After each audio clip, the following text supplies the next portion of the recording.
Welcome back to Reading Bear. Today, we will take a look at some new relationship advice stories. And if you enjoyed my content, please don't forget to subscribe to my channel and post some bear emojis in the comments. Let's go! The next one is titled, My 28F dog attacked my stalker after he broke into my house. Now my SIL, 32F, says my dog is too dangerous to be around my niece, 4F. Feel like I'm going crazy. This is kind of a complicated story, but I'll just get into it. I used to be in this controlling, kind of abusive relationship. When I finally broke it off a year ago, my ex started showing up places, trying to get me to take him back. Eventually, it developed into full-on stalking. He would show up at my work and took to just waiting outside of it after he was banned, leave notes on my car when I was at the grocery store, leave all kinds of flowers outside my house and then stick angry notes on my door after he saw me throw them in the trash, wrote me all kinds of weird, obsessive emails and letters. I've had to change my phone number 3 times. The behavior escalated over time and got scarier, more threatening. In one instance, he started a small fire in my driveway, but the police couldn't get enough evidence connecting him to it. It was after that instance that I put cameras in my yard. I previously only had them pointing at my doors. I was horrified to learn that the police couldn't do crap about any of this until my stalker actually was caught doing something illegal, like breaking into my house. At which point, I might already be dead. I decided I wasn't spending the rest of my life waiting for the other shoe to drop, so I got a handgun and a concealed carry permit, took some self-defense courses, and started doing strength training. I also looked into getting an attack dog, but after all the money I'd sunk into my other methods of protection, they were prohibitively expensive. So I went to my local animal shelter and got the scariest, meanest-looking dog I could find. This is where Thor comes in. He's a 100-pound American bulldog, looks like he'd rip your throat out on sight, but is basically a gigantic teddy bear. He loves every person he's ever met, is incredibly sweet and gentle with my 4-year-old niece, enjoys other animals, and even loves the mailman. I just kind of accepted that he probably wouldn't do anything to protect me from my stalker, but it didn't matter that much because having such a huge dog made me so much more confident. I brought Thor everywhere I could, and was working on getting him trained enough to be an emotional support animal, so I could bring him inside places with me. I absolutely would not do this until he was trained well enough to not disrupt a regular service dog. Last month, I woke up in the middle of the night to Thor whining. I was groggy and thought he had to go to the bathroom, so I got out of bed and opened the door. At that point, my house alarm went off, and pretty soon after that, I was face to face with my stalker. I started screaming and went to run for my gun. Before I could do anything though, Thor ran across the room in full attack mode. The memory is really blurry for me, but there was blood all over my living room, and I remember my stalker was eventually able to escape, at which point Thor chased him outside and then came back to me. When the police showed up, they said Thor was a hero who'd probably saved my life. I don't want to list what they found in my stalker's car after they caught him, and I'm shaking a little as I type this, but I'm sure he was going to bring me somewhere and kill me. It looks like he's going to prison for a long time though, so my nightmare is over. Pretty much everyone in my life thinks Thor is a hero, except my SIL. She and my brother have a 4YO, the one I mentioned above, and she says she doesn't want Thor around her, the child, anymore. She says since Thor has snapped in the past, he could do it again, so he's not safe to have around kids. We used to see each other a few times a week before she decided Thor was dangerous. The way she words this makes me really angry because Thor didn't snap. He saw a stranger break into his home, heard his owner scream in terror, and reacted to defend me, himself, and his house. Nothing about that screams dangerous around children to me, unless my niece is also going to break into my house and threaten me. This is also a very emotional issue for me because Thor isn't just a dog to me. He's my safe place, my hero, the one who protected me and kept me safe when no one else could. I've also gotten increasingly anxious since this happened, and I can't go anywhere without Thor. I barely leave my house, pay to pick up my groceries from the store instead of going in because I know Thor isn't allowed inside, and all my friends know that if Thor isn't welcome in their house, I'm not coming either, although they're perfectly welcome to come hang out at my house instead. I am really going through it, and am working with a therapist to overcome this. Luckily my office is still fully remote, but I need to be able to go back to work once we're in person again. But I really need my brother and SIL's support. I think my SIL thinks I'm just pouting, and that's why I won't just leave the dog home and come over without him. I don't know how to explain to them that the fear hasn't stopped just because my stalker is in jail. It's actually a lot worse than it was before. I've already suggested they come over and I crate Thor, but that wasn't good enough for her. What can I do to make her understand the situation better? The next one is titled, My 26M girlfriend 25F has grown distant after I got beat up defending a group of girls being harassed. Mandatory. I have been with my GF Sarah for 3 years and been living together for 1.5. She is honestly everything I have ever wanted, and I'm planning on proposing somewhere next year. So 3 weeks ago I was out with Sarah at a local bar drinking and having a great time with her, as it was just after quarantine had ended where I live. At around 3 AM we decided to head home. As we headed to the parking lot where we had parked, we noticed a group of 2 girls and a guy who was clearly drunk trying to hit on them and get them to go to his house. The girls were clearly very uncomfortable and trying to find a way out. Sarah told me that we had to do something, and I told her go call the cops and get someone as well, because the very least I wanted was her to get hurt during this. So I approached the group and tried to pretend I was the boyfriend of one of the 2 girls, and long story short, I got my ass kicked. The guy was at least 6 feet 4 and 220 pounds, whereas I'm 5 feet 11,167 pounds. I'm fairly muscular myself, but there was no way I could have taken someone that big. I knew it from the start. At least from all the noise we had made, a lot of people rushed the scene and the girls got away safe. I was rushed to the ER because the motherfucker had broken my ribs, which had punctured my right lung. Yay. After that incident, Sarah has grown distant from me. Even though she visited and stayed with me at the hospital, she hasn't been the same since. And I thought she just needed time to move past this. However, 5 days ago she told me that she is not the same person after what happened, and she doesn't know if she feels safe with me after I got beat up like that. Honestly, hearing that hurt me more than when I got my ribs broke. She has moved to her parents for the time being, and she told me she needs time. Meanwhile, I had no one here to help me, so my brother left his 2 boys and wife to move in with me.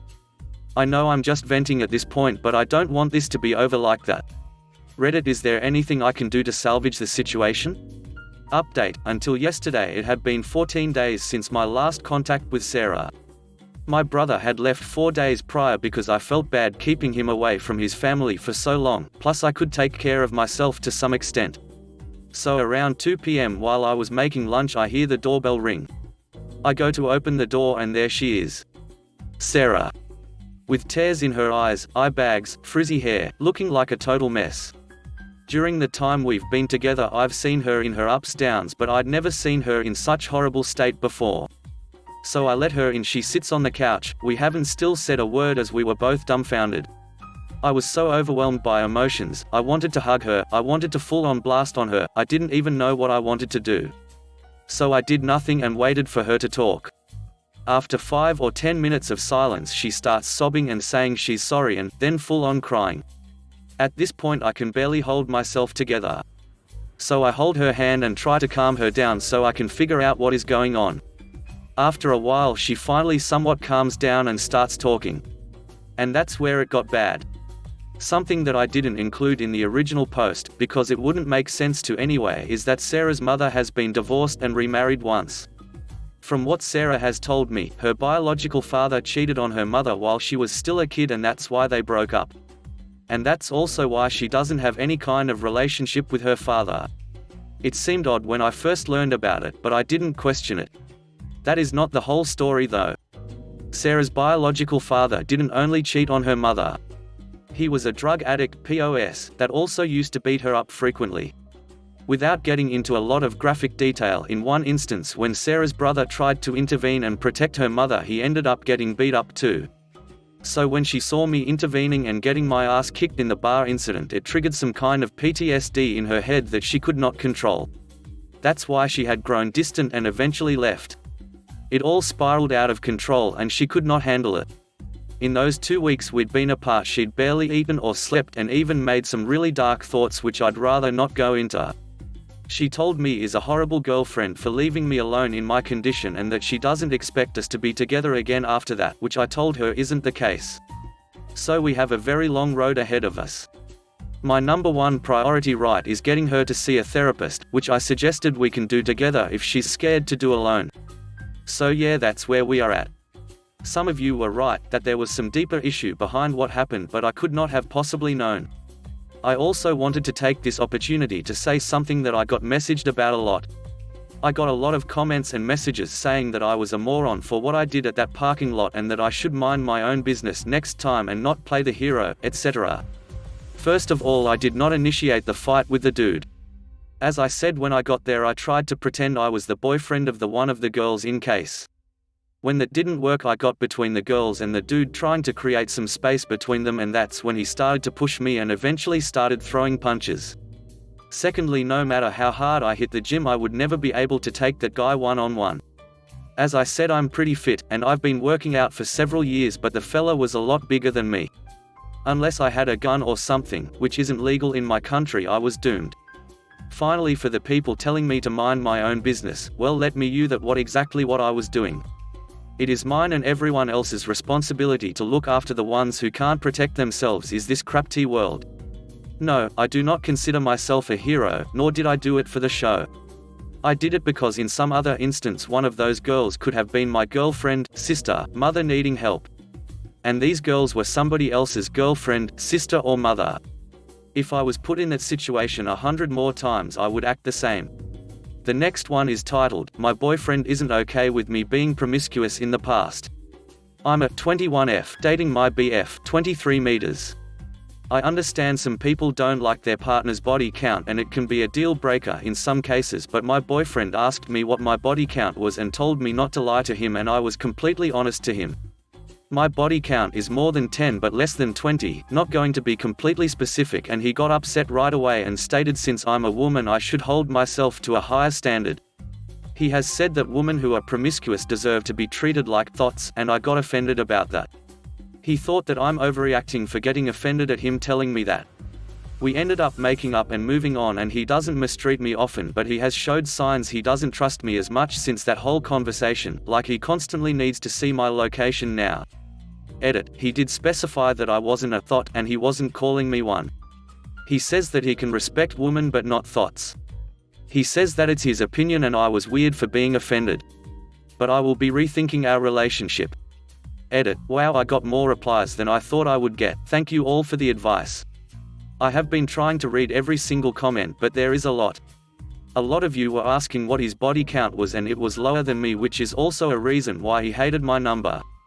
But I will bring this up later on after I'm done work and have another talk with him. The next one is titled, My Boyfriend Isn't Okay With Me Being Promiscuous in the Past. Update, thank you for all the advice. I ended up bringing it up yesterday and it instantly turned into an argument again. He asked me why I'm defending thoughts so much yet again. Asking me why I cared so much about what he thought about women who sleep around. He then went on to say I should have known better than to sleep with so much guys and that I knew what I was doing. He said I was straight up a thought in my past, but he loves me and is willing to look past it. Yeah, no. I stood my ground and said I can't be with anyone who sees women like that and that I wasn't going to let him talk to me like that. I broke things off and he called me stupid for thinking he would let me break up with him, and that turned into a whole new argument about how I ain't loyal and I ain't no ride or die chick. I also blocked him on all my socials and he is still making accounts to contact me on. Definitely made the right decision to end things. Also to the people who messaged me saying he was right and that I deserved to be dumped. That nobody likes a used up chick, and many other unkind words, it was so unnecessary and I hope you step on a Lego. The next one is titled, My Wife 33F is denying we're married and wants to be called my girlfriend. I'm confused. My wife 33F and I 29 meters have been married 4 years now, coming on 5. We have generally had a good relationship and a good marriage. We had a reasonably expensive wedding, which we're still paying for now. I get the bill every month to prove it. My wife took charge of planning the wedding, so it was to her tastes. She seemed to enjoy it at the time, and for the first few years of our marriage, she would look back at the wedding with me happily and without issues. In recent months I've noticed my wife's attitude to our wedding and our marriage itself shift. It began by her, I thought jokingly, referring to herself as my girlfriend. She told me to buy her a girlfriend card for Valentine's Day rather than a wife one, for example. I thought she was just playing around at first. But this behavior has only escalated. 2 months ago my wife stopped wearing her wedding ring. I was understandably upset and asked her if there was something wrong. She told me everything was fine and she just doesn't the sensation of jewelry on her hands. My wife has never liked rings and jewelry, so this could be the case. But when we are with friends, my wife will get upset if I talk about her as my wife rather than just a girlfriend. She will go as far to interrupt me if I'm talking, telling a story to correct me on our relationship. Initially, this was something our friends laughed at, but now everybody just finds it understandably awkward. One of our friends was talking about their own wedding, which is scheduled for early next year. They asked for advice from my wife about how she'd planned ours, and my wife responded with, "What wedding?" When our friend continued talking about the table decorations my wife had used, my wife visibly teared up in front of the whole group and had to step outside. Later that evening, I asked her directly if she has a problem with our relationship or if I'm doing something wrong in our marriage. She assured me that everything is fine between us. From my perspective, outside of this issue, our relationship is as strong as ever. We are considering kids in the near future, our sex life is great, and my wife recently suggested we get matching tattoos as a renewal of our love. Is there advice anyone can offer on why my wife might be acting like this and what I should do? People gave the following advice: if she got upset when friends talked about her table decorations, it sounds like OP's wife genuinely believes they are not married. As per other comments, meds or other health issues can cause this. Go to a doctor. I know 2 people who acted weird and did really crazy and dangerous things totally out of character. One of them involved a tractor because their meds had messed up their calcium levels. Go to a doctor. Another person said, "This sounds like a serious mental health crisis. I would schedule an appointment with a trusted physician to first rule out any physical injury or issue that could be causing this somewhat sudden onset of denial, and request scans of her head to rule out anything serious. If she's otherwise physically healthy, then it's time to see a psychologist. Either way, I suggest you be gentle with her at the moment. I would avoid confronting her about this topic." The fact that she said, "What wedding?" and had teared up, leads me to believe there is something very serious happening to her, whether it's physical or mental, and in either case you are definitely not equipped to handle it. And if she is on the brink of some kind of emotional collapse? You don't want to be the one who pushes her over the edge by demanding answers or forcing her to look at photos of a wedding that she can't remember. As someone who has personally experienced some very serious mental health problems that included a sudden loss of short-term memory, I cannot tell you just how scary it is to feel betrayed by your own mind like that. Get her some help immediately. Good luck, Op. The next one is titled, "My 23F boyfriend, 24 meters, wants to move in with me. I want him to live alone first. My boyfriend and I have been together 10 months. He lives with his parents, 50s M+F, and younger brothers, 10, 16, 18, no sisters. Before current events he was over my place basically every night. A couple nights ago he said that he wants to move in with me, if I'm up for it. I've been to his place more than once, and I've seen how their dynamic works. His mother does everything for all 5 men in that house. Cooking, cleaning, the works. Basically all they have to do is put their laundry away after she washes, dries, irons, folds it. The reason the parents aren't forcing them to contribute is that this was the parents' agreement. He works, she's a stay-at-home, so she raises the kids, runs the household, and he pays for everything, with one of the clauses being that as she's doing everything there's no need to involve the boys. As a result, my boyfriend cannot do anything. I don't know how much of this is actual cluelessness and how much is him trying to get out of stuff, but he has told me, completely sincere, and I checked this with his mother, that he can't even fry an egg. Which is why, when my boyfriend suggested moving in together, I said I wanted him to live alone first. His plan was basically to go straight from his mother's house to my flat. I told him my hesitation, which is that he can't do chores. He then offered to pay more rent, 75%, in exchange for me doing all the chores. I said no. I don't want to be his mother, or his maid, I want to be his girlfriend.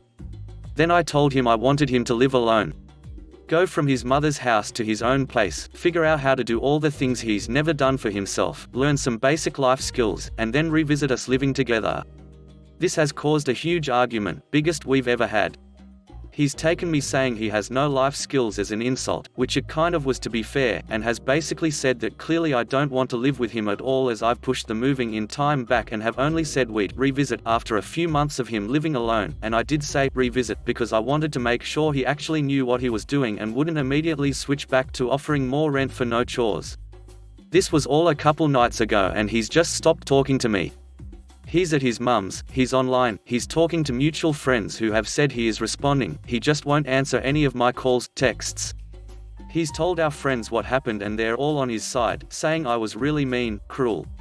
I love him, and I do want to live with him eventually, I just don't want to live with him if I'm doing everything, and the one thing I don't want is him paying extra for me to do all the housework. Is there some sort of compromise, or some option I'm not seeing? What can I do to fix this? Update: he called me and agreed to talk.